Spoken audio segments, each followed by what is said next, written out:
Ekshumasi itu dilakukan nanti apabila untuk menentukan kita mencari tahu akibat kematian seseorang. Tahapannya nanti itu udah tahap akhir. Terus setelah menyusuri sejumlah lokasi penting untuk menjawab teka-teki kematian dari Sutrimo, saya akan membedah lebih dalam sejumlah hal yang masih menyisakan tanya bersama dengan psikolog forensik Pak Reza Indragiri. Pak Reza, terima kasih untuk waktunya. Terima kasih Mas Dipo. Bahwa kematian Sutrimo ini masih menjadi sorotan publik, Pak. Terlebih ketika publik mengetahui bahwa Sutrimo merupakan pegawai dari ex-Jampitsus yang saat ini berstatus tersangka kasus dugaan korupsi termasuk juga TPPU. Apakah menjadi relevan, Pak, ketika kematian Sutrimo dikaitkan dengan kasus yang menjerat ex-Jampitsus?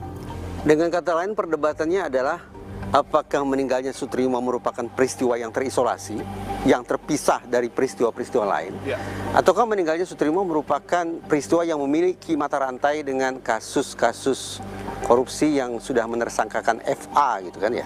Nah, jawaban yang paling mutlak, yang paling definitif akan kita peroleh kalau tidak ada pilihan seandainya otoritas penegakan hukum melakukan otopsi terhadap jasad Sutrimo.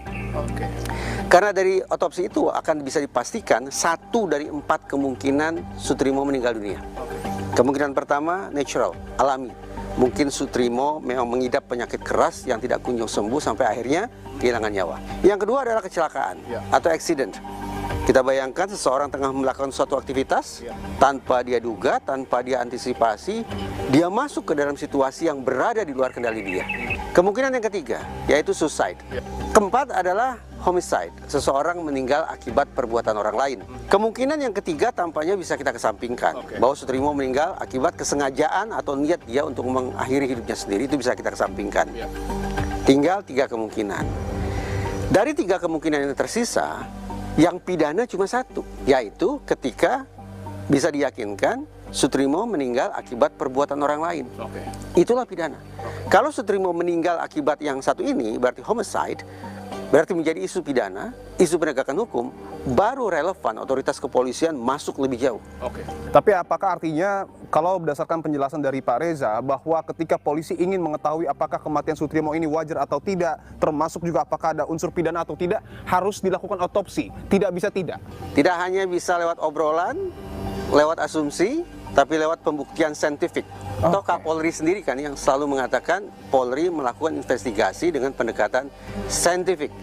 Apakah statement ataupun proses otopsi ini juga landasannya bisa diperkuat dengan berbagai kejanggalan yang muncul? Salah satunya adalah kematian Sutrimo ini bertepatan 1 hari sebelum ex-Jampitsus atau majikannya, Febri Adriansyah, ini muncul ke hadapan publik dan ditahan di rutan KPK.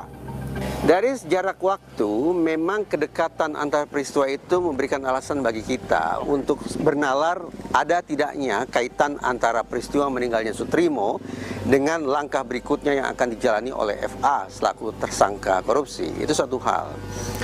Yang kedua, saya memberikan pemaknaan bahwa 3 kasus kelas raksasa yang menersangkakan FA itu sebagai sebuah grand corruption. Definisinya apa? Mengacu Transparency International, ada 3 ciri grand corruption. Salah satunya adalah melibatkan para petinggi. Nah, sekarang mari kita bernalar. Masuk akalkah timbunan uang beratus-ratus miliar, ditambah lagi tumpukan batangan emas sekian banyak itu, hingga hari ini baru menersangkakan 2 atau 3 orang saja? Tampaknya terlalu simplistis kalau kita simpulkan sedemikian rupa. Nah, berlandaskan pada definisi tentang grand corruption itu, maka sekali lagi kita memiliki justifikasi tambahan untuk melacak lebih jauh siapa-siapa saja yang tersangkut kasus ini. Termasuk salah satu pintunya, bahkan mungkin saksinya adalah Sutrimo. Karena mungkin juga tersedia alasan bagi otoritas penegakan hukum untuk mengatakan di kediaman FA, di situ sudah berlangsung tindak pidana. Jadi sesungguhnya kediaman FA pun merupakan TKP yang notabene sehari-hari dijaga oleh almarhum Sutrimo. Selain kejanggalan soal tanggal kematian Sutrimo dan juga tanggal dari ex-Jampitsus ini ditahan di rutan KPK, Pak Reza, ada sejumlah kejanggalan lain mulai dari lokasi. dari kematian Sutrimo ini yang berada di klinik kecantikan tidak jauh dari rumah ex Jampitsus, dan kita tahu juga kondisi dari Sutrimo ini mulut dan hidung berbusa. Apakah ini juga perlu didalami oleh polisi? Kita fokus pada lokasi ditemukannya jasad Sutrimo dan pada pihak yang mengantar Sutrimo ke rumah sakit.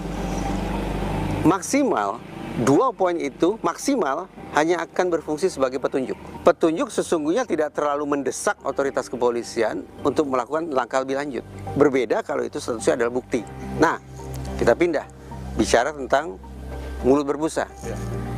Ini boleh jadi merupakan bukti. Kalau mulut berbusa itu adalah akibat masuknya zat-zat berbahaya tertentu dalam tubuh Sutrimo, pertanyaan yang muncul, masuknya zat berbahaya itu akibat ketidaksengajaan Sutrimo ataukah akibat perbuatan orang lain?